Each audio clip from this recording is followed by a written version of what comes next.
act of war. So this is just the beginning step, of course. And where will it go from there? Well, it seems like each week they keep adding more and more sanctions. And most people, particularly speaking in the States, and when you listen to the news, as we get it, and as I listen to it from Europe, the headlines read that Russia invaded Crimea. They didn't invade Crimea. They've been there since 1783. Yeah, that's true. At that port. So is this going into a war? The first casualty of war is the truth. And there's no truth, or hardly a semblance of truth, coming out from the West. So yes, it's going to continue to escalate as the United States and Europe keep expanding NATO closer and closer to the Russian borders, and I believe there'll be some type of provocation. So I'm very concerned about it. Do you see that the gold price gets impacted by that? Do you see a connection to that the gold price gets affected? I'm sorry. Yes, we saw what happened with gold prices when the flashpoint happened with the first phase of the Ukrainian crisis. Yes, that's true. Yes. They jumped up. So now that it's calmed down, they went down.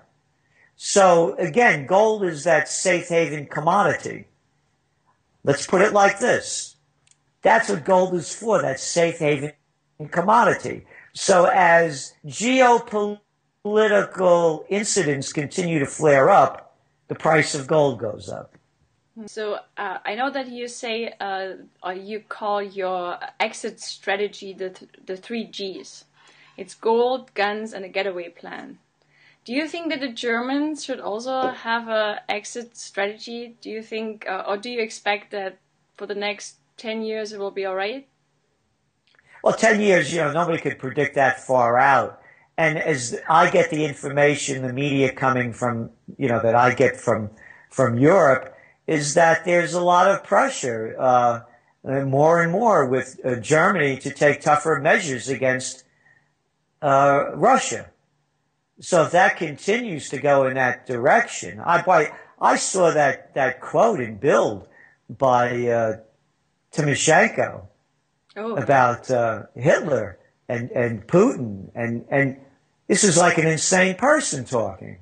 Yeah. And I was shocked that Bild would very much, if I was living in Germany, I would definitely consider an exit strategy, because these things could flare up like that, particularly when you see the people that are now ahead of the Ukraine government. Do you think that the Chinese credit bubble is going to burst? And which consequences do you see for the world economy? I know it's a big question. No, it's not.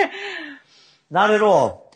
Yes, the credit bubble is ready to burst, but the Chinese are not going to allow it to happen, as I see it now. They keep saying that they're going to cut back on their stimulus, because that's all it is, whether it's outright monetary transactions coming from the ECB or quantitative easing coming from the States. The result is the same, pumping in cheap money into the system with record low interest rates. So that says is that they keep like the West and like over in Japan, they keep pumping more stimulus into the bubble. Mm-hmm. At some point, it has to deflate. Mm-hmm. When that will happen, I don't know. I often express that the conscious population could build a new and better society. How do you think that could work? Do you think that people need more knowledge about the financial and monetary system to develop such a conscience?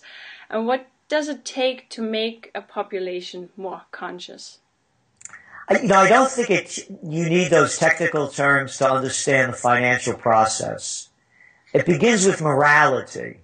When enough individuals find the courage, the dignity, and self-respect, they don't take crap from politicians, and they start changing the system. That, to me, is how it has to change.